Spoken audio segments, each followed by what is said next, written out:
are so slow and useless. We don't even know who employed you to work here.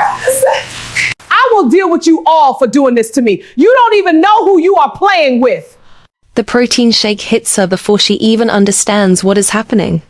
It explodes across her chest, thick and brown, splattering up into her face, dripping from her chin onto the grey janitor uniform that does not quite fit her shoulders. The room goes silent for half a second. Then it fills with laughter. Phones rise, screens glow. Someone zooms in. "Watch it, Hattie," Derek snaps, adjusting his cufflinks as if he has just brushed dust off a table. "You're in the way." She is 32 years old. She has built an empire worth $12 billion. And in this moment, she stands motionless, soaked in someone else's contempt, while 20 people record her humiliation for entertainment. She does not wipe her face. She does not defend herself. She simply stands there, breathing slowly, as the cold liquid seeps through the fabric and into her skin. And if you're wondering why one of the most powerful women in the country is being mocked as a janitor in her own company, stay with me. Because this is not the beginning of the story. This is the breaking point. 10 years earlier, in a hospital room washed in the pale blue light of early morning, Isabel Sterling held the hand of her 8-year-old daughter Lily, and promised her something no mother should ever have to promise. "When I grow up," Lily had whispered, her voice thin but brave, "I want to fix hearts like you fix companies." Izzy smiled through tears and told her she would fix the whole world. Minutes later, the heart monitor flattened into a single unforgiving tone. Izzy walked out of that hospital with a promise carved into her chest. She would help other children survive what her daughter could not. She built the Sterling Hearts Foundation. She funded surgeries across the country. 847 children lived because of her money. Galas were held in her honor. Politicians praised her generosity. Magazines called her a hero. But every night she went home to a silent penthouse and a photograph of a girl who would never turn 9. Then came the diagnosis: advanced cardiomyopathy. 6 months, maybe 8. Her own heart was failing now, slowly, quietly, like it had been grieving for a decade, and finally decided it was tired. The board began circling. Derek, polished and ruthless, already saw himself in her chair. Chloe, sharp and ambitious, smelled opportunity in every whisper. They spoke about legacy as if it were a quarterly report. They talked about transition as if she were already gone. Izzy listened, and for the first time she wondered not who was smartest, or boldest, or most profitable, but who was kind when no one important was watching. So she did something no one expected. She stepped down from the penthouse and into a grey janitor uniform. She became Hattie. She pushed a squeaking cart through the lobby of the tower that bore her name. And no one looked at her. Not once. The executives who once competed for her approval walked past without eye contact. The assistants spoke over her. The managers issued orders without courtesy. Invisible. Completely invisible. Until the day Derek's protein shake left his hand and turned her into a spectacle. And now we are back in that office. The laughter is still ringing. Chloe tilts her phone for a better angle. Someone mutters, "This is going to get views." Izzy feels the weight of it. Not just the humiliation, but the truth of it. This is who they are when they believe power cannot see them. This is the culture she built. Her chest tightens, but she does not move. Because she is watching. Measuring. Deciding. And just when it seems like no one in that room will step forward, just when it feels like the world has agreed that she is nothing more than the help, a voice from the doorway says, "Hey, that's not okay." But before we reveal who said it, and what happens next, take a second to breathe. If this story moves you, if you believe kindness still matters in rooms like this, make sure you subscribe, like, and tell me in the comments what you would have done in that moment. Because what happens next will change everything. Sterling Tower rises before the sun, a blade of glass cutting into the grey-blue morning. Rain clings to its surface, thin lines of water racing each other down 52 stories, as if even the building is trying to escape what waits inside. The city below is barely awake. Traffic lights blink to empty intersections. Sirens are distant, tired. At this hour, the tower should feel powerful, invincible. Instead, it feels hollow, like a monument built around an absence. At the very top, Izzy Sterling sits alone in her penthouse. Not standing, not pacing. Sitting on the edge of an unmade bed that has not been slept in so much as endured. The room is vast, meticulously designed, impossibly expensive. Art hangs on the walls, chosen by consultants who spoke about investment value and provenance. Never about beauty. A kitchen gleams behind her. Stainless steel untouched. Appliances still wearing the silence of disuse. There is no clutter here. No warmth.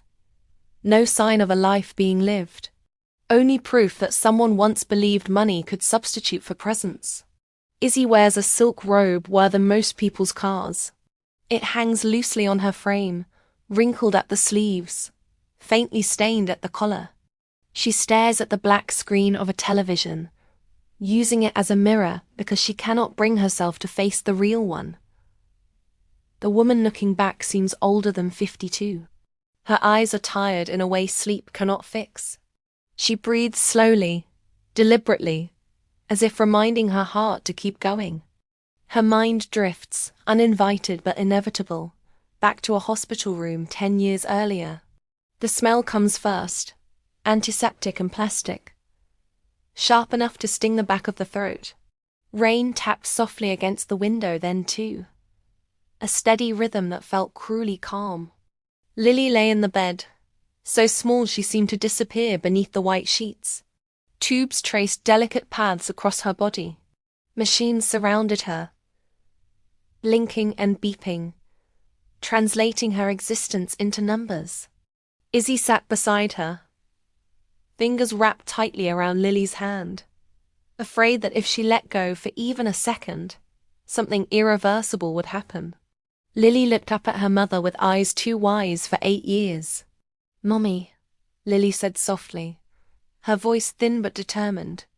"When I grow up, I want to fix hearts like you fix companies." Izzy laughed then, a broken sound she tried to disguise as joy. "You already fix hearts," she replied, brushing Lily's hair back from her forehead. "You fix mine every day." Lily smiled. The gap-toothed smile Izzy had memorized the moment the first tooth fell out. "No," Lily said, serious now. "I mean real hearts. So nobody has to be scared anymore." Izzy swallowed hard, feeling something tighten deep in her chest. "You're going to fix the whole world," she told her daughter, forcing certainty into every word. "You're going to make it better." Lily was quiet for a moment, staring at the ceiling. Then she asked, "Will you stay with me?" Izzy squeezed her hand. "I'm right here," she said. "I'm not going anywhere." Lily's grip weakened as her eyes fluttered. "Okay," she whispered. "That's good." The monitor's rhythm stuttered. A nurse looked up. A doctor stepped closer. Izzy barely noticed. She was watching Lily's face, waiting for her to open her eyes again, waiting for another question, another dream, another chance to say the right thing. The sound that followed was flat and endless, a single note that erased everything else. Someone said her name. Someone touched her shoulder. Izzy did not move. She could only think of all the meetings she had taken, all the calls she had answered, all the times she had said, "In a minute, baby." The leaving minutes were infinite. Now, 10 years later, back in the penthouse, the silence presses in on her from every direction. Izzy reaches for a framed photograph on the bedside table. Lily at 8. Braids uneven, smile wide, eyes bright with plans that will never be realized. Izzy runs her thumb over the glass, her touch careful, reverent. She has saved hundreds of children since that day. She has paid for surgeries, funded hospitals, shaken hands with grateful parents who cried and called her a miracle. And yet, standing alone in this palace of glass and steel, she feels the same truth settle over her again. Heavy and unrelenting. She saved everyone's child, except her own. The doctor's office is too quiet, the kind of quiet that feels intentional, practiced as if the walls themselves have been trained not to echo bad news. Morning light filters through the blinds in thin, pale stripes, landing across framed diplomas and anatomical diagrams of the human heart. Izzy sits in the chair opposite the desk, hands folded neatly in her lap. Posture perfect out of habit rather than comfort. She has spent her life in rooms like this, rooms where decisions are made and outcomes are negotiated. She expects professionalism. She does not expect mercy. Dr. Raymond closes the file in front of him, but does not look up right away. His silence stretches just long enough to signal that what he is about to say cannot be softened. When he finally meets her eyes, there is no clinical distance there. Only a tired kindness that unsettles her more than cold efficiency ever could. "Isabel," he says gently. "Not Miss Sterling, not Mrs., just Isabel. The latest scans confirm what we were worried about." He pauses, choosing his words carefully, as if they are fragile objects that might break if handled too roughly. "Your heart function has declined significantly. The cardiomyopathy has progressed." Izzy nods once. She has learned to nod in moments like this. It keeps people talking. "Numbers," she says calmly. "Tell me the numbers." Dr. Raymond exhales, slow and controlled. "Your ejection fraction is down to 25%.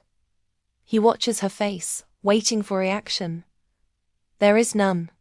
"At that level," he continues, "your heart isn't pumping enough blood to meet your body's needs. That's why you're exhausted. Why you feel short of breath. Why your chest tightens." Izzy tilts her head slightly. "And the timeline?" she asks. No tremor in her voice. No bargaining. Just strategy. He hesitates, and in that hesitation she already knows. 6 months, he says. Possibly 8, if your body responds well to medication and you avoid stress. The word stress almost makes her smile. "There are interventions," he adds quickly. "Treatments that can slow progression. But Isabel, this isn't something we can reverse." Silence settles between them, thick and heavy. Izzy stares past him, at the diagram of a heart on the wall, color-coded and clean, nothing like the one failing inside her chest. "So this is it," she says quietly. Dr. Raymond leans forward. "This is serious," he corrects. "But you're not gone yet." She finally looks at him then, really looks. "I watched my daughter die in a hospital bed," she says. "I know the difference." His throat tightens, but he doesn't interrupt. "What I need to know," she continues, "is how functional I will be. How much time I have to put things in order." He answers honestly. "You can work for now, but your energy will decline. There will be days you can't ignore it. And there will come a point when you won't be able to lead the way you do now." Izzy leans back in her chair, absorbing that. "Then we should talk about succession," he says carefully, stepping into territory that feels less medical and more personal. "The company, the foundation. You've built something enormous, Isabel. You need to decide who carries it forward." She lets out a slow breath. "The company is just an engine," she says. "It makes the money. The foundation is the heart." Dr. Raymond nods. "Then who inherits the heart?" he asks softly. The question lands harder than any diagnosis. Izzy's mind flashes with faces. Executives, board members, men who speak fluently about growth and margins, but struggle with the word compassion. Ambitious protégés who want her power, not her purpose. "I don't know," she admits, and the honesty surprises even her. I don't know who I can trust with it. Dr. Raymond studies her, then says, this foundation isn't just funding surgeries. It's your promise. To Lily. The name hangs in the air. Izzy closes her eyes for a moment, steadying herself. I promised her I would keep helping people, she says. I just didn't realize the hardest part would be choosing who helps after I'm gone. He nods. You still have time, he says. But not enough to wait. Izzy stands, smoothing her jacket, the motion automatic. Then I won't, she replies. As she walks toward the door, her hand briefly presses against her chest, not in pain, but in acknowledgement. Her heart is failing, and now, more urgently than ever, she has to decide who deserves to hold it next. The boardroom hums with quiet confidence, the kind that comes from expensive suits, polished shoes, and the shared belief that the world bends for people like them. Floor-to-ceiling windows frame the city far below, tiny and obedient. Izzy sits at the head of the table, hands folded, listening. 20 voices fill the room, layered over one another, numbers bouncing from mouth to mouth like currency. Margins, growth, expansion, risk mitigation. Not a single human name spoken, not a single face imagined. Derek leans back in his chair, fingers steepled, enjoying the sound of his own authority. If we shift manufacturing overseas, he says, tone smooth and assured, we cut costs by 4% minimum. Labor's cheaper, regulations are flexible. A faint smirk tugs at his mouth. A few executives chuckle. Someone nods approvingly. Izzy watches him closely. He does not mention the factories. He does not mention the workers. He does not mention safety. Only savings. Chloe jumps in before the silence can settle. Her voice sharp, efficient, eager. And optics won't be an issue if we control the narrative early. Sustainability language. Community investment phrasing. People don't read the fine print anyway.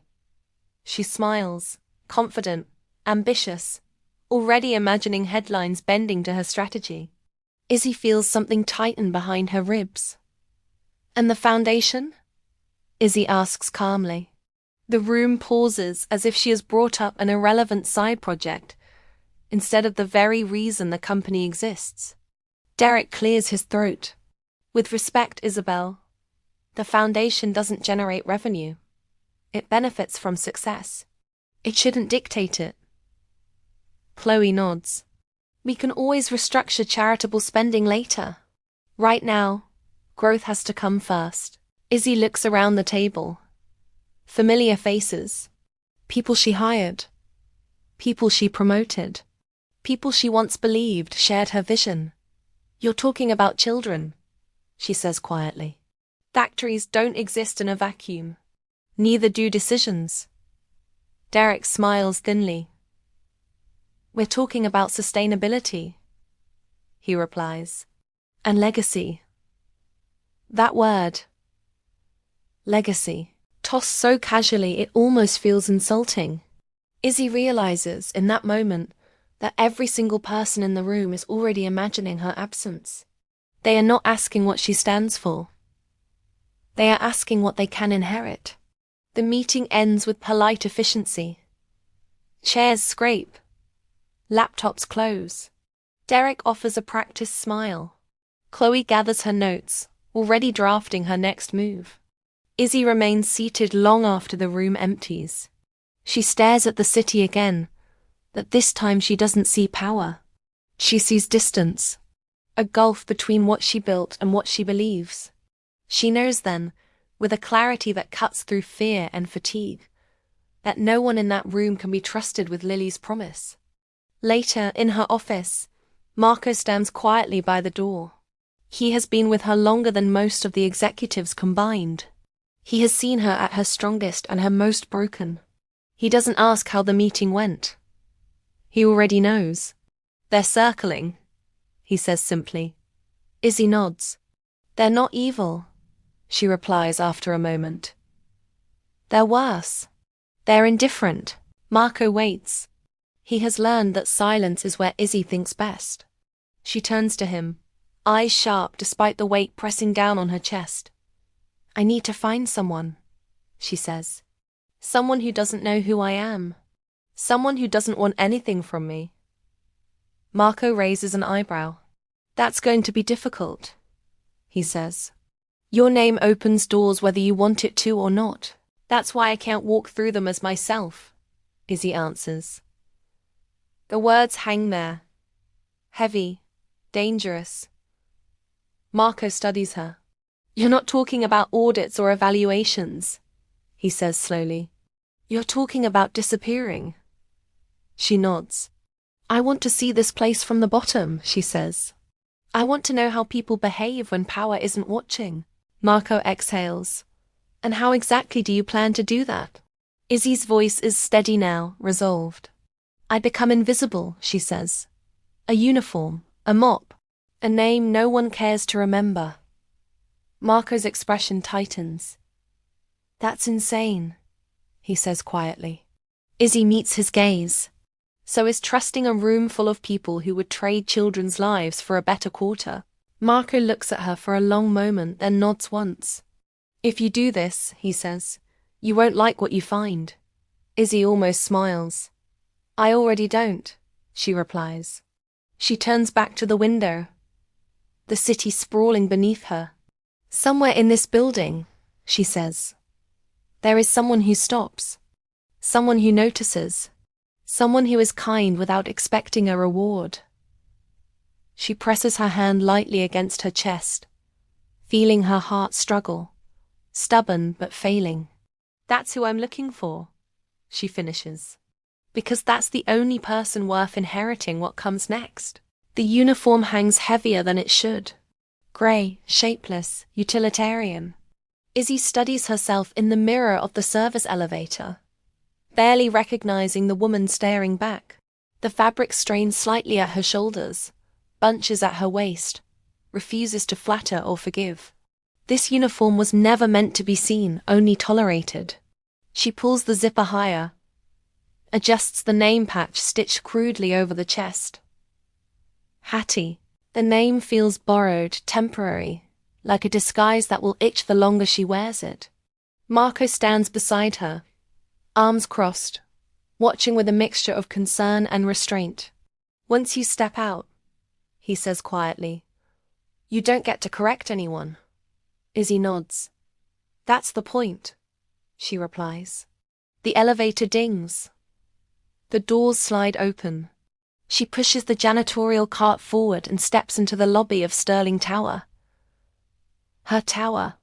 The same marble floors she once crossed while assistants rushed to keep pace now stretch wide and indifferent beneath her worn shoes. The air smells the same, polished and faintly citrus, but the atmosphere has shifted.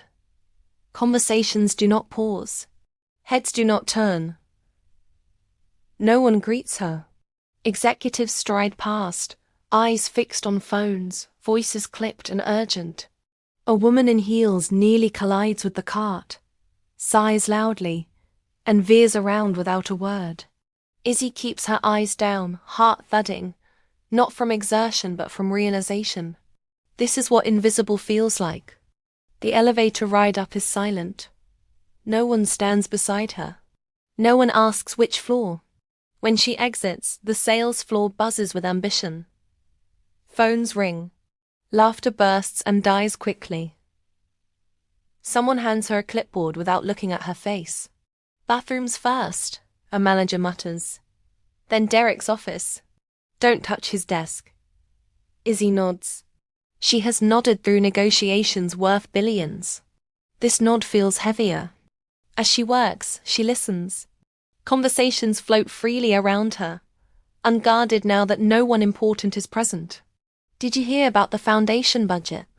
Someone whispers. Probably getting trimmed. Another voice laughs. If she's sick, it's inevitable. Izzy's grip tightens on the mop. She moves methodically, careful not to draw attention. When she passes Derek in the hallway, he doesn't slow down. He gestures vaguely toward a spill. "That needs to be cleaned," he says, already walking away. No please, no acknowledgement, just an expectation that the world rearranges itself around him. Chloe is worse in a quieter way. She watches Izzy work with thinly veiled disdain, correcting imaginary imperfections. "That streak," she says once, pointing to spotless glass. "I can still see it." Izzy wipes again. Chloe smiles, satisfied. Not because the glass is cleaner, but because she has been obeyed. Later, Izzy overhears her laughing with an assistant. "It's like they don't even exist," Chloe says. "You forget they're people." The words land hard. Izzy realizes Chloe isn't cruel out of anger. She's cruel out of convenience. Hour by hour, Izzy begins to understand the truth she could never see from the penthouse. Power doesn't reveal character. Absence does. Without titles, without recognition, without consequence, people become exactly who they are. She empties trash cans filled with discarded ideas and half-eaten lunches. She wipes fingerprints from glass walls where million-dollar decisions are made. And no one asks her name. No one asks how she's doing. No one notices the woman who built it all. As she pushes the cart back toward the elevator at the end of the day, her body aching, her heart fluttering unevenly, Izzy feels something settle deep inside her. This experiment is no longer theoretical. It is personal. She has stepped into the blind spot of her own empire. And what she is seeing is raw, unfiltered, undeniable. The polish is gone. The truth remains. And somewhere in this building, she knows now, there must be someone different. Someone who will see her. And until she finds them, she will keep mopping, keep listening, keep disappearing. The days blur together into a rhythm that is both exhausting and clarifying. Hattie moves through the building before most people arrive, pushing her cart down long hallways that echo with the soft squeak of wheels and the slush of mock water. She cleans offices where ambition hangs heavier than dust, where framed awards line the walls like trophies from battles no one remembers fighting. She empties trash cans filled with half-written speeches, shredded reports, and coffee cups still warm from hands that never pause. In the bathrooms, she scrubs sinks while voices drift over the store doors, unguarded and careless. She looks terrible, one executive whispers. "Have you seen her lately?" Another laughs quietly. "My money's on 6 months. 8 if she's lucky." Someone flushes. Someone checks their phone. No one lowers their voice. Hattie keeps her head down, her hands moving automatically, but every word lands. They talk about Izzy, as if she is already a story being wrapped up, a chapter nearing its end. "The foundation will get gutted," a woman says, applying lipstick in the mirror. "There's no way the next CEO keeps pouring money into kids who don't generate returns." Hattie grips the edge of the sink until her knuckles ache. She wants to speak. She wants to tell them that those children have names, that their hearts beat because someone once chose compassion over convenience. Instead, she wipes the counter again, invisible and silent. In the hallways, executives stride past her mid-conversation, never breaking eye contact with each other. She becomes an obstacle to maneuver around, a background element like the walls or the carpet. Once, someone bumps her cart hard enough to slosh dirty water onto her shoes. "Watch it," the man mutters, not even looking back. Hattie murmurs an apology out of reflex, the words tasting bitter on her tongue. She begins to understand that invisibility isn't just being unseen. It's being seen as less than human. Then it happens. Derek's office smells faintly of expensive cologne and protein powder. He is pacing, phone pressed to his ear, voice sharp with irritation. "I don't care what the contract says," he snaps. "Tell them we're done." Hattie moves quietly toward the trash can, careful not to interrupt. Derek ends the call with a sharp tap and grabs the shaker cup from his desk. He drinks, grimaces, then without turning, flings it backward in irritation. The cup leaves his hand before his brain registers that someone is there. It hits her square in the chest.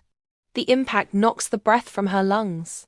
Thick, cold liquid explodes across her uniform, splashing up her neck, her chin, her face. The smell is sweet and artificial. Chocolate and protein and something metallic. For a moment, everything goes silent. Then laughter erupts. Derek turns, annoyed rather than apologetic. "Watch it, Hattie," he says flatly. "You're in the way." He steps around her and walks out, already done with the moment. Phones appear almost instantly. Chloe stands in the doorway, eyes bright, recording. "Oh my God," she laughs. "Are you just going to stand there?" Someone snickers. Someone zooms in. "This is priceless," Chloe says, angling for a better shot. "You can't buy this kind of dedication." The liquid drips from Hattie's hair onto the floor. She feels the cold seep through the fabric, through her skin, straight into her bones. She does not wipe her face. She does not speak. She stands perfectly still, because moving would mean acknowledging that this is happening, and she is not sure she can survive that. The cold is familiar. It wraps around her the same way it did 10 years ago, in a hospital room filled with machines and quiet panic. The same hollow chill she felt when Lily's hand went limp in hers. That moment when the world continued breathing while hers stopped. This is the same isolation. Different setting. Same truth. Surrounded by people utterly alone. Laughter echoes off glass walls. A phone notification chimes. Somewhere, someone jokes about views and likes. Hattie stares straight ahead, seeing none of them. She sees a small hospital bed. She hears a flatline. She feels the unbearable knowledge that no one is coming to save her from this moment. And just like then, she realizes something else too. This is who they are when they believe power is not watching. This is what her empire looks like from the floor. And as the laughter fades and the cold settles deeper, she knows this humiliation is not an accident. It is a revelation. The stairwell is quiet in a way the offices never are. Concrete walls. Fluorescent lights humming faintly overhead. The echo of footsteps that no one lingers to hear. Hattie sits 2 flights down from Derek's floor, back against the cool wall, hands trembling slightly as the last of the protein shake drips from her sleeves onto the grey steps. The laughter still rings in her ears. She tells herself it is just liquid. Just fabric. Just a moment. But humiliation seeps deeper than stains. She closes her eyes, trying to steady her breathing, trying to swallow the old, familiar ache of being alone in a room full of people. The door creaks open.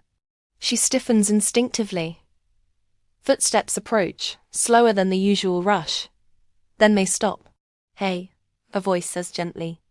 Not sharp, not impatient, just present. "Are you okay?" She looks up.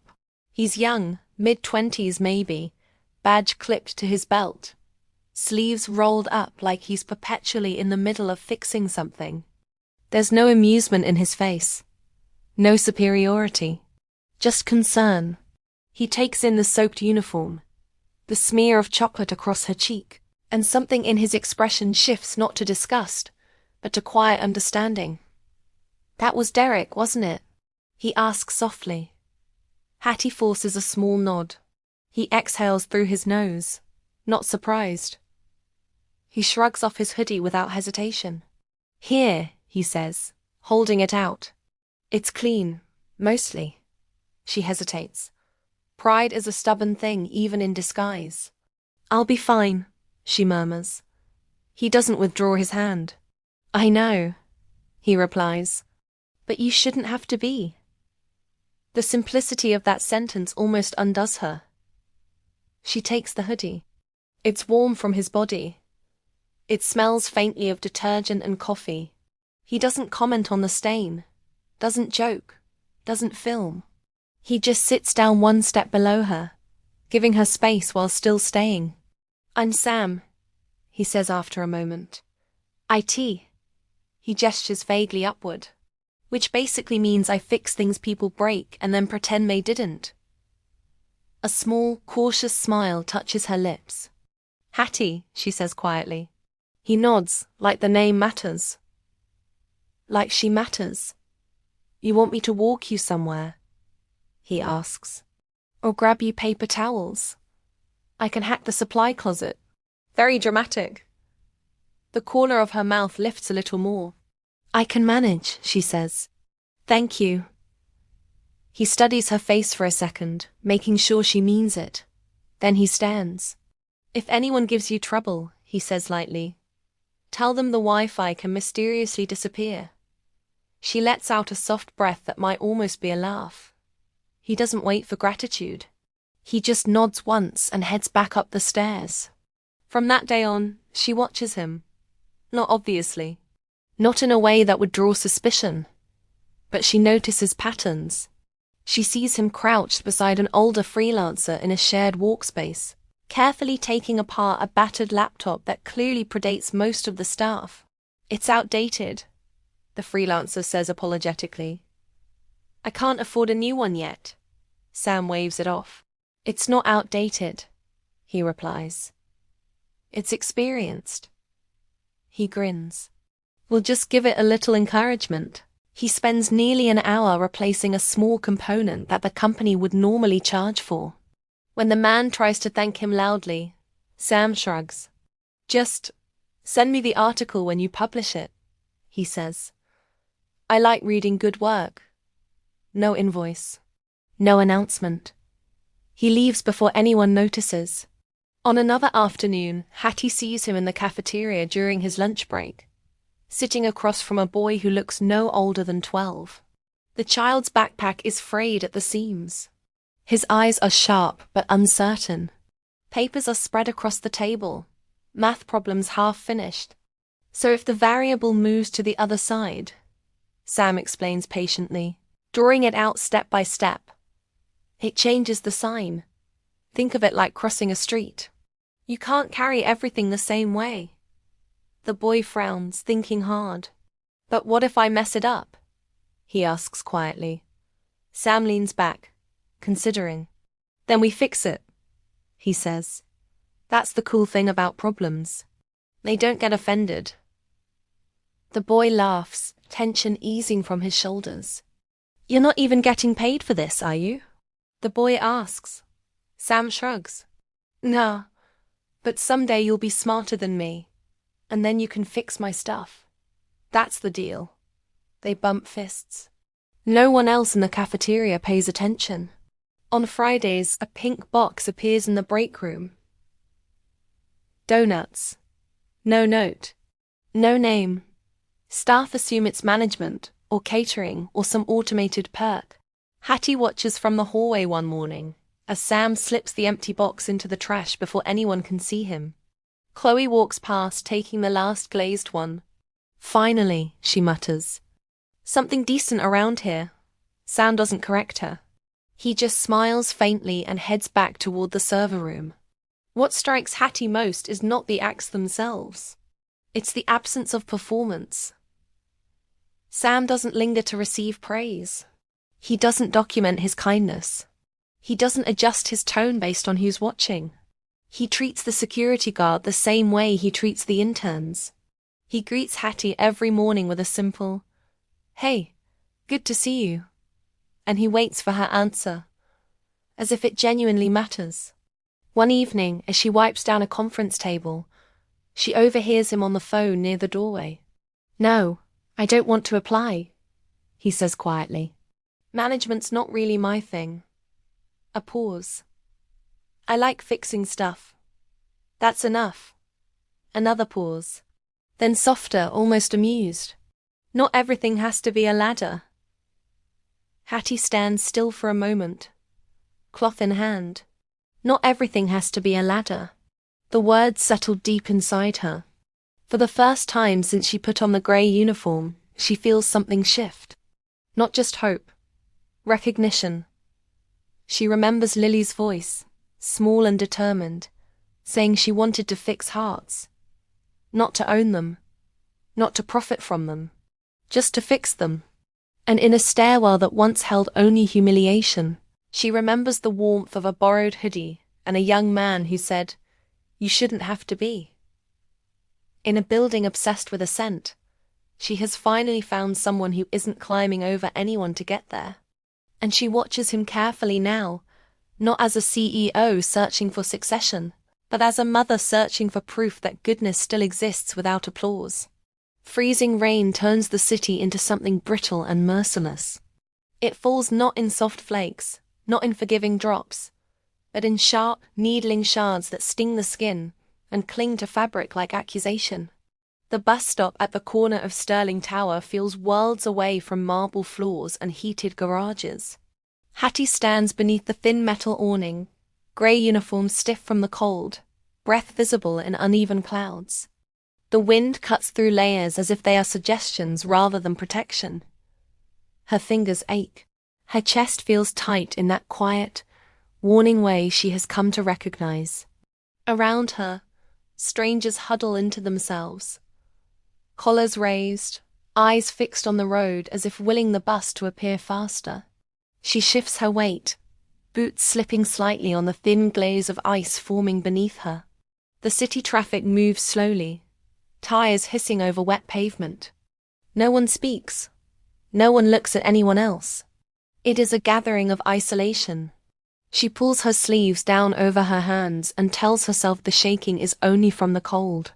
She tells herself she has endured worse. Hospitals, funerals, boardrooms. She can endure a bus stop. The door to Sterling Tower opens behind her with a hollow metallic thud. She doesn't turn. She assumes it's another employee rushing toward a waiting car. Footsteps approach instead of fading. Careful steps, deliberate. Then a familiar voice, slightly out of breath. "Hattie," she turns. Sam stands there, hair damp from the rain, jacket half sipped, holding 2 paper cups with cardboard sleeves. Steam curls upward into the grey air like fragile hope. "You forgot something," he says lightly, though they both know she didn't. He holds 1 cup out toward her. Hot chocolate. Extra marshmallows. They were out of the tiny ones, so it's the oversized kind. Structural marshmallows. His mouth tilts in a small, self-conscious smile. She stares at the cup for a moment before taking it. The warmth seeps into her palms instantly, startling against the numbness. "I didn't tell you I liked hot chocolate," she says quietly. The words are careful, almost testing. Sam shrugs, shifting from foot to foot. "You did," he replies. "A few weeks ago. In the break room. You said coffee tastes like burnt regret, and hot chocolate tastes like being forgiven." He laughs softly. Hard to forget that. She searches her memory and finds it an offhand comment, murmured more to herself than anyone else. He had been across the room, untangling a mess of cables. She hadn't even been sure he heard. "You remembered," she says, the statement barely above a whisper. He nods, as if it's the most natural thing in the world. "People say what they mean when they think no one's listening," he says. Figured it mattered. The wind gusts harder, rattling the metal bench. She takes a tentative sip. The chocolate is rich, sweet, impossibly warm. It spreads through her chest in a way that has nothing to do with temperature. "You didn't have to come out here," she says. "It's freezing." He shrugs again. "Yeah, well, you're always the last one to leave. I figured the buses are slower in this weather." A beat. "And you don't have a car." There is no judgment in his voice. Only observation. Attention. She studies him more closely now. His nose is pink from the cold. His hands are red where he grips the cup. He did not bring gloves. You're going to get sick, she says instinctively. He grins. Occupational hazard. I fix computers. They cough all the time. She almost laughs, the sound fragile but real. The bus is still nowhere in sight. Freezing rain taps steadily against the shelter roof. A quiet percussion. Why do you do it? She asks suddenly. The question surprises even her. Do what? He replies. Notice, she says. Bring things, help. He looks at her for a long moment, as if weighing the question carefully. Because it's easy, he says finally. Not the helping part. That can be messy. But paying attention? That's free. He glances at the street. Most people are just waiting for their turn to talk, or to win, or to leave. It's not that hard to stay. Stay. The word echoes inside her. She thinks of boardrooms full of people already planning their ascent. She thinks of laughter in doorways. She thinks of a hospital room where she begged the universe to let her stay instead. You make it sound simple, she says. He considers that. It's not simple, he corrects gently. It's just worth it. The bus headlights finally appear in the distance, blurred by the rain. She feels a sudden, sharp awareness that this moment is small and enormous all at once. He remembered, not because it benefited him, not because anyone was watching. He remembered because she mattered in his mental landscape, because something she said lodged itself in his mind and stayed there. Thank you, Sam, she says, and this time her voice carries weight. He nods, as if gratitude embarrasses him slightly. Drive safe, he says automatically, then winces. Ride safe. You know what I mean. She smiles fully now. The bus pulls up with a hiss of brakes. She steps toward it, then pauses. Sam, she says, turning back. You're good at fixing things. He lifts an eyebrow. Occupational branding. She shakes her head gently. No, she says. I mean, the important things. For once, he doesn't have a joke ready. He just looks at her, a little uncertain, a little humbled. I try, he says quietly. She boards the bus, clutching the cup like something fragile and sacred. As it pulls away, she watches him through the fogged window. Standing in the freezing rain, hands in his pockets, shoulders slightly hunched, waiting until the bus merges safely into traffic before turning back toward the tower. Izzy feels it then. Clear and undeniable. Not just kindness. Not just decency. Attention. Someone is paying attention. And in a world where she has been worshipped, envied, feared, and ignored, the rarest gift of all is this: to be seen without power and still be remembered. The janitor closet is barely wide enough to turn around in. Shelves sag under the weight of chemical bottles and folded rags. The air is sharp with disinfectant, biting, sterile. Hattie leans one shoulder against the wall, breath shallow, vision tunneling at the edges. The world tilts, just slightly at first, then enough to make her reach out blindly for balance. Her fingers close around the handle of the mop bucket. Cold plastic. Solid. She focuses on that. In. Out. The familiar pressure blooms in her chest, not pain exactly, but warning. The kind her body now delivers without apology. She slides down until she's sitting on the floor. Knees drawn in, forehead resting against the cool metal of the supply cabinet. For a moment, she allows herself to close her eyes. The hum of the building fades. The present loosens its grip. She is somewhere else. A hospital room, washed in pale morning light. Machines beep softly, insistently, like they are afraid of silence. Lily is propped up on pillows too big for her small frame. Her hair thinner than it used to be. Her smile still stubbornly bright. Izzy sits beside the bed, holding her daughter's hand like it's the last real thing in the world. When I grow up, Lily says, voice small but determined, I'm going to fix hearts. Izzy smiles through tears. You already do, she whispers. Lily frowns, thinking. No, she says seriously. I mean all of them. Even the really broken ones. She squeezes Izzy's fingers. Promise me something? Izzy nods, unable to speak. If I can't, Lily says gently, you keep helping people. Okay? Even when it's hard. Izzy presses her forehead to Lily's hand, the promise forming before the words ever do. The memory fades, leaving a hollow ache behind. Hattie opens her eyes. The closet is the same. Small. Unforgiving. Real. She wipes her face quickly, pushes herself up, straightens her uniform. There is work to do. There is always work to do. The second humiliation comes without ceremony.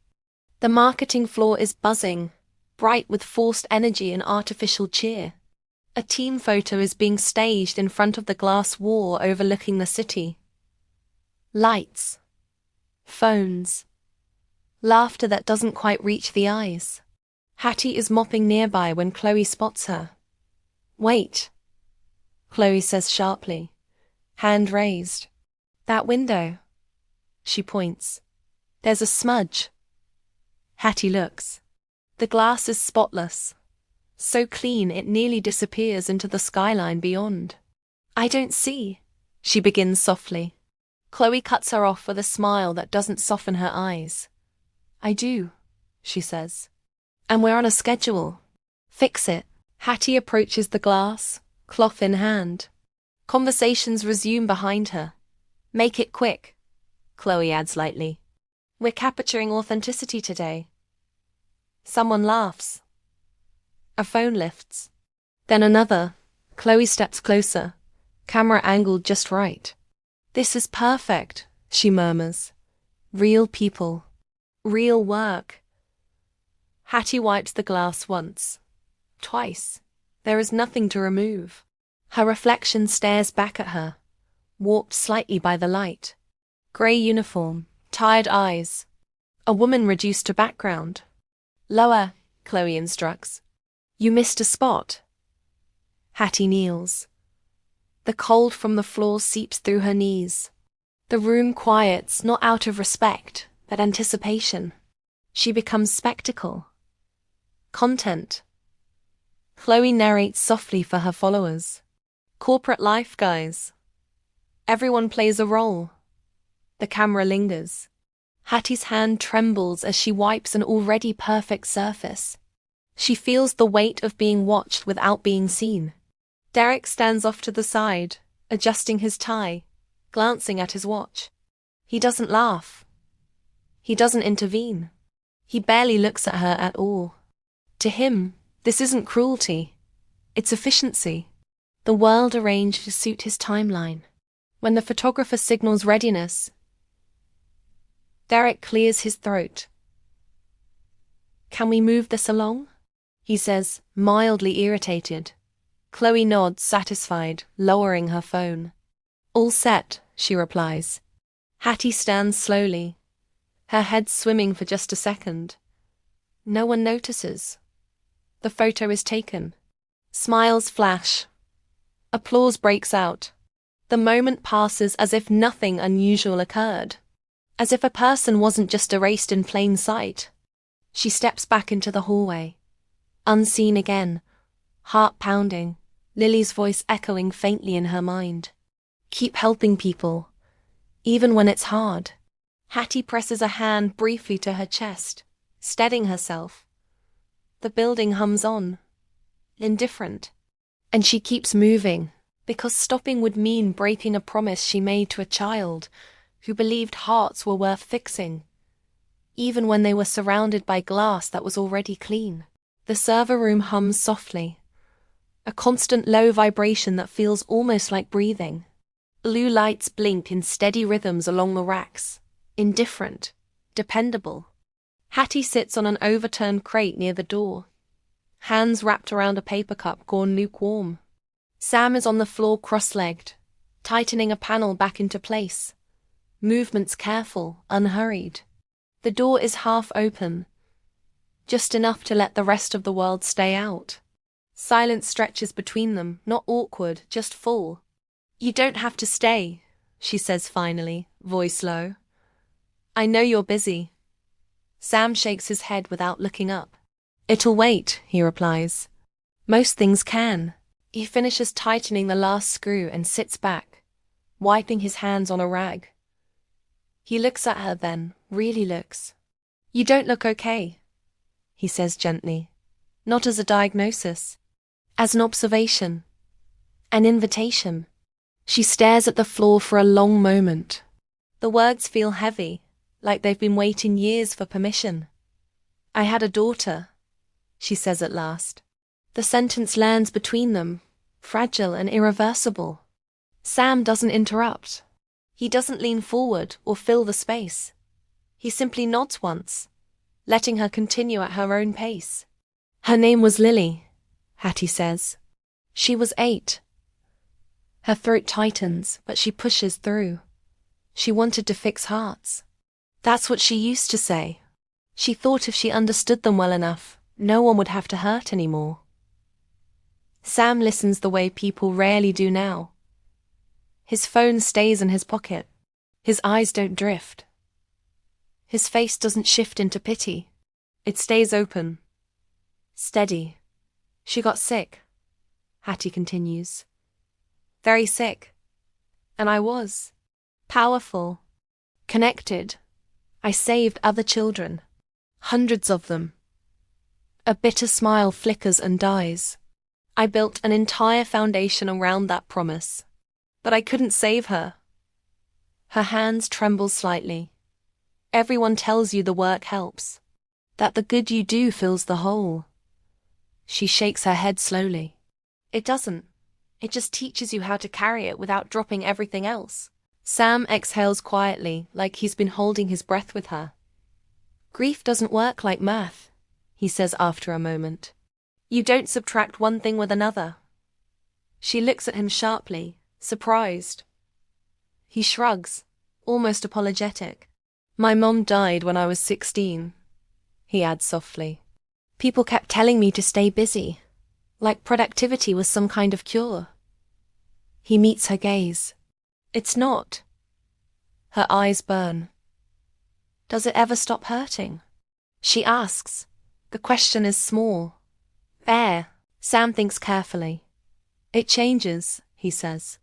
"Some days it's loud. Some days it's quiet. But it doesn't disappear." "I don't think it's supposed to." He pauses. "If it did, it would mean they didn't matter." Her breath catches. She nods slowly, tears finally spilling over unchecked. Sam doesn't reach out. He lets her cry without trying to fix it, without turning it into something useful or inspirational. He stays. When her breathing evens out again, she wipes her face with the back of her sleeve, embarrassed. "I'm sorry," she murmurs. "I didn't mean to." "You don't have to apologize," Sam says immediately. "This isn't a spill you caused." She lets out a shaky laugh through tears. "You're terrible at janitor metaphors," she says. He smiles faintly. Occupational limitation. The silence that follows is softer now, less heavy. "You know," she says quietly, "I've spent my whole life surrounded by people who want something from me, even when they pretend they don't." She looks at him. "You never ask." Sam shrugs. "I wouldn't know what to ask for," he says honestly. "I just show up." Later that night, in a private office far from cameras and polished glass, Izzy sits across from Marco. The uniform is gone. The weight in her chest remains, but something else is there now too. Clarity. Marco studies her face. "You look like you've made up your mind," he says. Izzy nods. "I have." He leans forward slightly. "And?" She doesn't hesitate. "I found her," she says. Marco blinks. Her? Izzy corrects gently. Him. Sam. Marco's brow furrows. The IT technician? Izzy smiles, small but certain. The human being, she replies. She tells him everything. The hoodie. The hot chocolate. The listening. The quiet kindness that asks for nothing and still gives everything. He doesn't want power, she says. That's why he deserves it. Marco exhales slowly. This will be controversial, he says. He doesn't have the pedigree. Izzy's eyes harden, but her voice stays calm. Neither did Lily, she says. All she wanted was to fix hearts. She leans back, hand resting over the place where her own heart stumbles. I built this foundation to honor that. Not to preserve an image. Not to reward ambition. She meets Marco's gaze. Sam sees people when no one is watching. That's the only qualification that matters. Marco studies her for a long moment, then nods. Then we'll protect him, he says. Izzy closes her eyes briefly, relief washing through her. Somewhere deep inside, Lily's promise feels a little less heavy. She opens her eyes again, resolute. I don't have much time, she says softly. But I have enough. And for the first time since her daughter's hand slipped from hers, Izzy knows, with quiet certainty, that she is not just leaving something behind. She is passing something forward. The boardroom is full long before the meeting is scheduled to begin. Executives line the table, posture sharpened, voices low and anticipatory. This is the day, everyone knows it. The air hums with speculation disguised as confidence. Derek sits comfortably near the front, jacket perfectly tailored, fingers drumming once in a while, like punctuation to his own importance.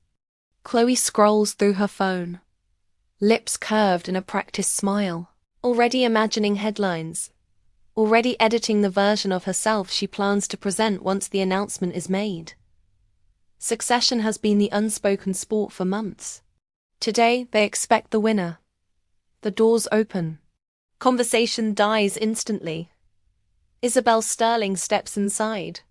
Not Hattie. Not grey uniform. Not bowed head. Isabel. Black suit. Steady stride. The room rises as one. Chairs scraping back in a rush of delayed respect. Derek straightens, surprised but pleased. Chloe's smile sharpens, ready. Izzy takes her seat at the head of the table, hands resting calmly on the polished surface. She surveys the room slowly, deliberately, her gaze lingering just long enough on each face to make the silence uncomfortable. Please, she says softly. Sit. They do. I know what you're expecting today, Izzy begins. A name, a transition, a reassurance that nothing fundamental is about to change. She pauses. You are wrong. A ripple of unease moves through the room. Derek chuckles lightly. Isabel, if this is about timing, we can... This is about truth. Izzy interrupts, her voice calm but unyielding. And I've had more of it in the last few weeks than I've had in years. She folds her hands. For the past month, I have been working in this building under a different name. Confusion spreads. Chloe frowns slightly. I was a janitor, Izzy continues. I cleaned your offices, your bathrooms, your hallways. I listened. The room freezes. Derek laughs again, louder this time, uncomfortable. That's not funny, he says. Izzy looks directly at him. I wasn't joking. A stunned silence follows. Faces drain of color. Chloe's phone slips from her hand onto the table with a soft clack. I wanted to see who we are when power isn't watching, Izzy says. When no one is impressed by your title. When kindness offers no return. Her eyes narrow slightly. What I saw was instructive. She turns to Derek first. You, she says plainly. You threw something at an employee without looking. When it hit her, you didn't apologize. You dismissed her. Derek's mouth opens. That was cruel, Izzy finishes. Not strategic. Not efficient. Cruel. She leans forward slightly. You confuse dominance with leadership. They are not the same. Derek's face flushes. You can't be serious, he snaps. One moment is a pattern, Izzy says evenly. And patterns define culture. She straightens. You're terminated. Effective immediately. A gasp ripples through the room. Derek stares at her, disbelief giving way to anger. You're making a mistake, he says sharply. You need people like me. Izzy's voice is steady. No, she replies. I need people who see others as human. Security appears quietly at the door. Derek stands, furious, humiliated, and storms out without another word. Izzy turns to Chloe. Chloe tries to recover, smile trembling. Isabel, I think there's been a misunderstanding. You filmed a woman while she was being humiliated, Izzy says. You called it authenticity. Chloe's smile collapses. It was content, she protests weakly. Everyone does it. Izzy shakes her head slowly. Dehumanization isn't a trend, she says. It's a failure. Chloe swallows. I was building engagement. You were building yourself, Izzy replies. At someone else's expense. She pauses. You're terminated as well. The room is dead silent now. No one moves. No one breathes too loudly. Izzy lets the weight of it settle before she continues. This company, she says, was built to save lives. Not to inflate egos. Not to reward cruelty disguised as performance. She stands, hands braced on the table. We have confused output with character for too long. That ends today. She looks around the room, meeting every eye. Performance can be taught. Metrics can be adjusted. Character is revealed when no one thinks it matters. She straightens, voice softer but no less firm. The next leader of this foundation will not be the loudest, or the most ambitious, or the most polished. A pause. They will be the one who treats people with dignity when there is nothing to gain. Murmurs begin, uncertain, nervous. Izzy raises a hand. I will make the formal announcement soon, she says. Until then, understand this. Her gaze sweeps the room one final time. Titles do not make you worthy. How you treat the unseen does. She gathers her papers and heads for the door. No applause follows her. Only silence. The kind that comes when an illusion collapses. And as the door closes behind her, the executives are left not with certainty, but with something far more unsettling. A mirror. The door opens again, quieter this time, almost hesitant. Sam steps into the boardroom and immediately stops short. The room doesn't look like his world. Too polished. Too still. Too many eyes. He adjusts the strap of his worn backpack automatically, glancing around as if he's walked into the wrong meeting. He says, voice low. Marco said you wanted to see me. No one answers. Executives stare at him, some confused, some curious, some already defensive. He feels it instantly, the imbalance. He does not belong here. Not by their rules. Izzy turns toward him. Come in, Sam, she says gently. He recognizes her voice before his brain catches up. His brow furrows. He looks again. Really looks. The suit. The posture. The authority that bends the room without effort. His face drains of color. Wait, he says slowly. She nods once. Yes, a beat. I was Hattie. The silence is absolute. Sam's mouth opens, then closes. He lets out a breath that sounds almost like a laugh, except it isn't amused. No, he says softly. No, that's not funny. Izzy doesn't smile. I know, she replies. I'm sorry I didn't tell you sooner. He takes a step back, running a hand through his hair. So, all of it, he asks. The uniform, the bus stop, the mop? All of it, Izzy confirms. I needed to see who we were when power wasn't visible. He shakes his head, stunned. You could have told me, he says quietly. You could have told anyone. Izzy's voice tightens just slightly. Then it wouldn't have been honest. She gestures to the chair across from her. Sam doesn't sit. Why am I here? He asks. Izzy straightens. This is the moment the room has been waiting for. Because I'm stepping down, she says. A ripple moves through the executives. And I'm offering you leadership of the company and the foundation. The words land heavy, unreal. Sam stares at her as if she's spoken in another language. You're offering me what? Control, Izzy says simply. Resources, direction, legacy. She meets his eyes. I watched you. You treated people with dignity when you thought no one important was watching. That's who should lead. Something sharp flashes across Sam's face.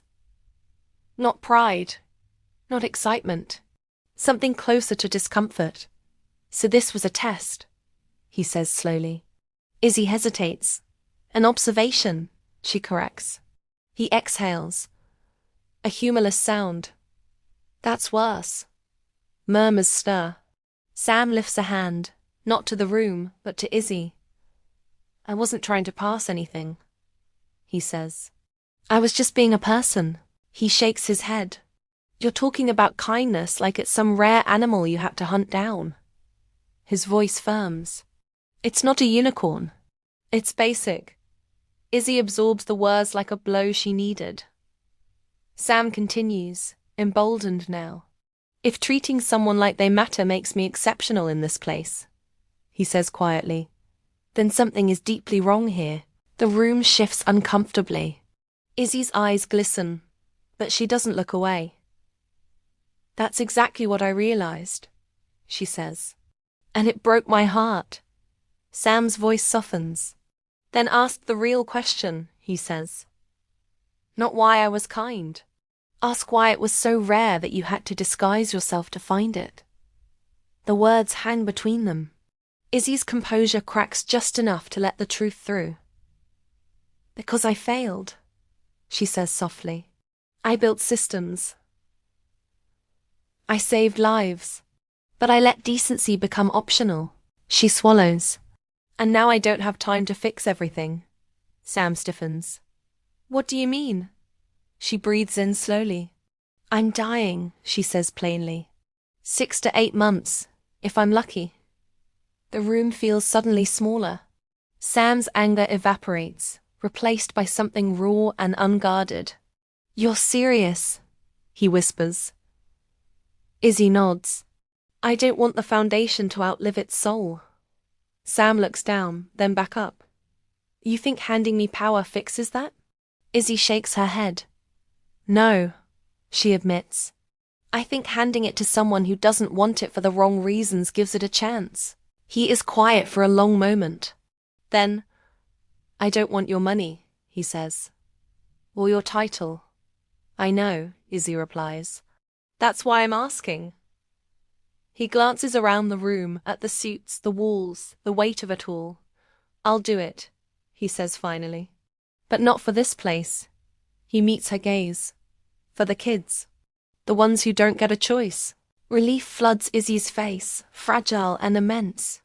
Thank you, she whispers. Sam steps closer, lowering his voice so only she can hear. And one more thing, he adds gently. You shouldn't have to die alone. Izzy's breath catches. For the first time in years, she doesn't argue.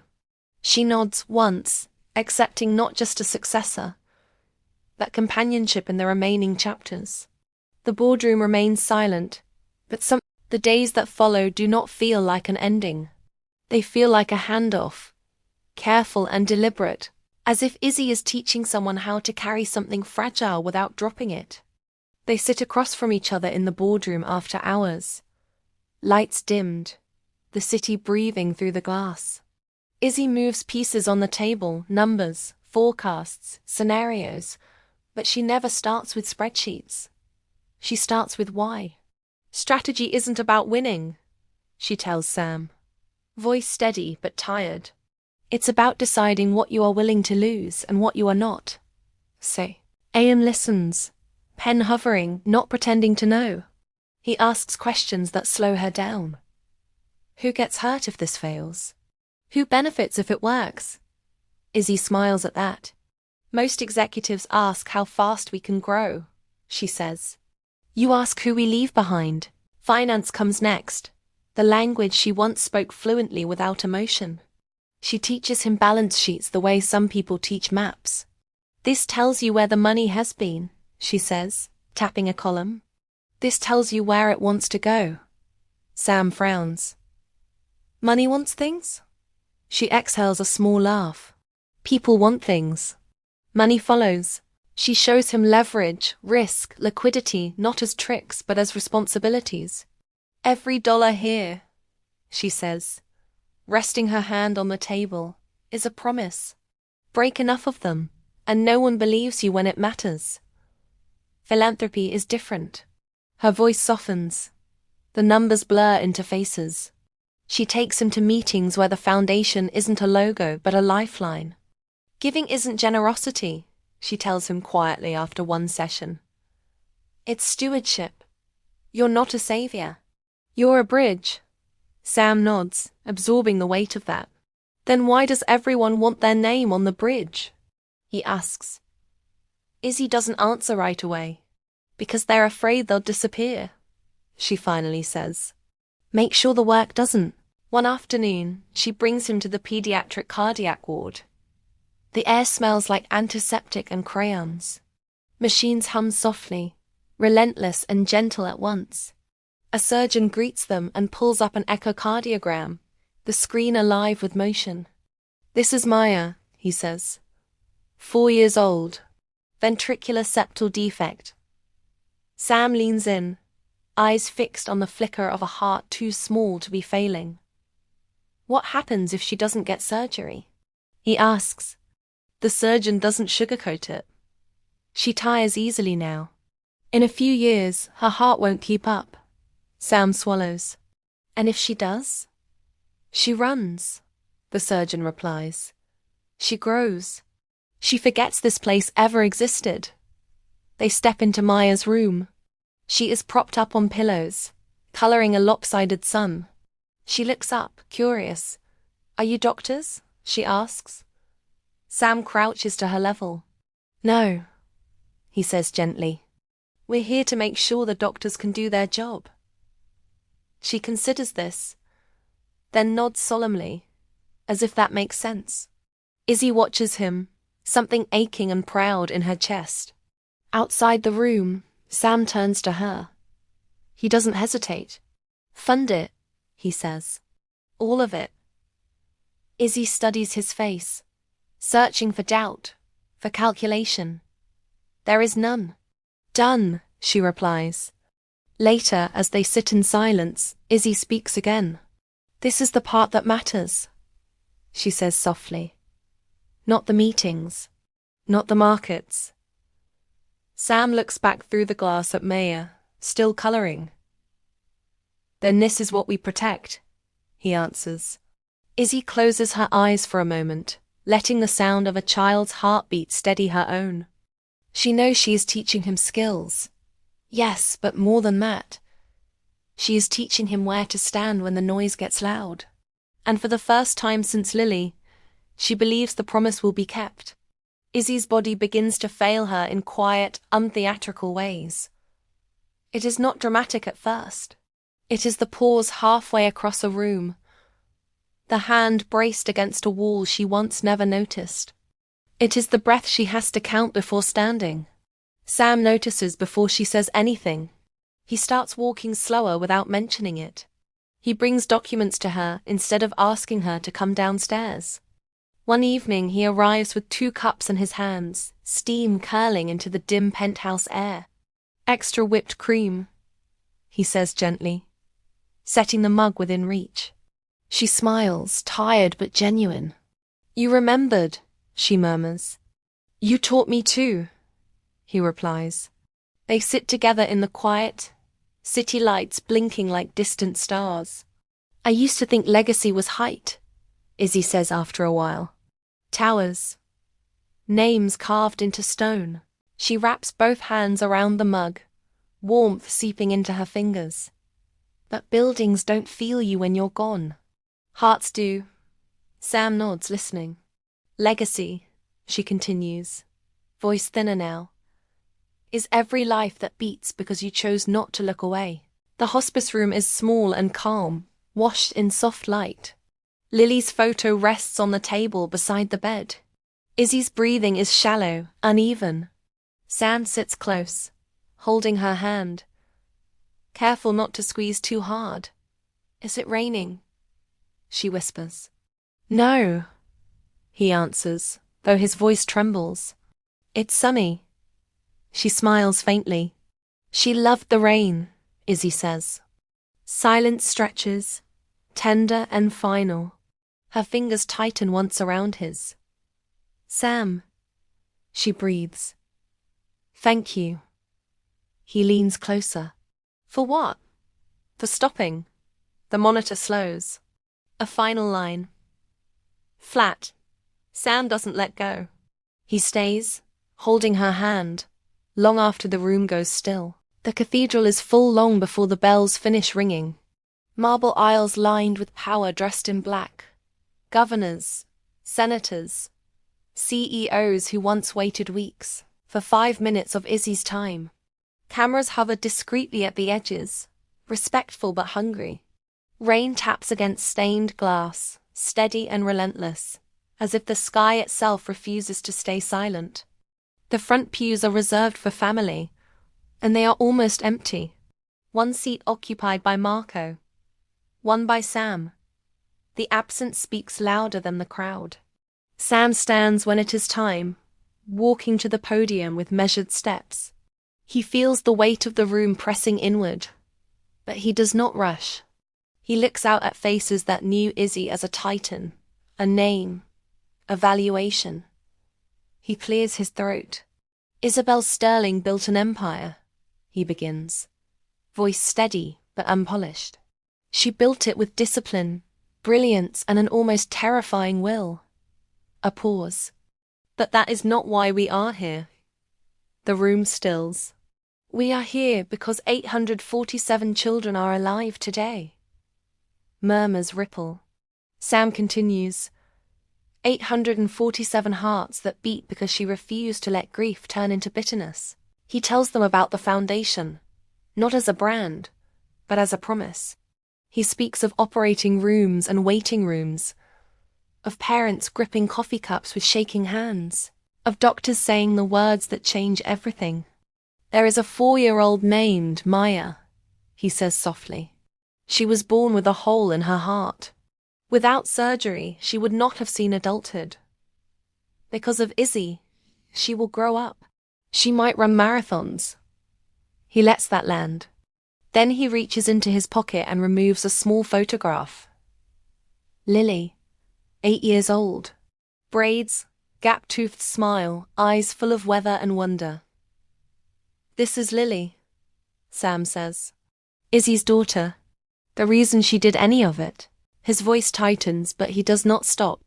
Izzy carried this photo with her every day, even when she wore a janitor's uniform, even when no one looked at her. She was never not Lily's mother. The rain grows louder against the glass. "She saved hundreds of children," Sam says, quieter now. "But she never stopped missing the one she lost." He looks down once, then back up. For all her success, Izzy was lonely. Not because she lacked people, but because she lacked being seen. And still, she chose kindness. He steps back from the podium, leaving the room heavy with truth rather than applause. Night falls before Sam returns to Sterling Tower. The corner office is lit, waiting. He sits at Izzy's desk, the city sprawling beneath the windows, alive and indifferent. He opens a drawer she once kept locked. Inside, a photograph rests on top. Lily. The same smile. Beneath it, a small receipt, folded carefully. Hot chocolate. Extra whipped cream. Dated weeks before Izzy died. On the margin, in Izzy's handwriting, 3 words. Thank you for stopping. Sam exhales slowly, something like a smile breaking through grief. He looks around the office, not seeing power, but possibility. He reaches for the phone. Marco, he says, voice firm now. I want every department evaluated on how they treat people, not just numbers. He pauses. And get me the file on Maya. She has a birthday coming up. He hangs up and turns back to the window. The weight of the crown settles on his shoulders. It is heavy, but it is human. And for the first time, the tower feels less like a monument and more like a heartbeat. Derek stands on the sidewalk across from Sterling Tower, rain soaking through his coat, pooling at his shoes. The building rises above him, glass and light, indifferent to his presence. He checks his phone again. No missed calls. No replies. 6 months ago, people returned his messages within minutes. 6 months ago, he had power. Now the revolving doors reflect only his own face back at him, older, tighter, confused. He looks up at the corner office, light still on, and frowns. Someone is in there. Someone else. He doesn't know who. He doesn't know why it isn't him. He only knows that the rules he trusted no longer apply. Rain streaks down his face, indistinguishable from sweat or regret. He turns away, disappearing into the night, swallowed by weather and silence. Inside the tower, far above the street, Sam sits at a small desk, not the grand one yet. His laptop is open. On the screen, Marcus beams, holding up a worksheet. 10 out of 10, the boy says proudly. Sam smiles, tired but real. I knew you had it, he replies. Fractions don't scare you anymore, Marcus laughs. I told my mom you said pizza makes math easier. Sam chuckles softly. Pizza makes everything easier. They go over one more problem. Sam doesn't rush. He never does. When the call ends, Sam leans back and looks around the office. Izzy's office. Lily's photo sits where he can see it. The city hums beyond the glass. Millions of lives moving, colliding, hoping. His phone buzzes with reports, budgets, decisions that cannot wait. He exhales, steadying himself. He understands now what Izzy carried. The constant pull between power and responsibility, between distance and care. The knowledge that every choice leaves a mark on someone he may never meet. Sam closes his eyes for a moment, then opens them, hands steady on the desk. He is not invisible anymore. He is seen. And because of that, he must see others. The weight settles fully now, not as a burden, but as a truth. The crown is heavy. It is worth it.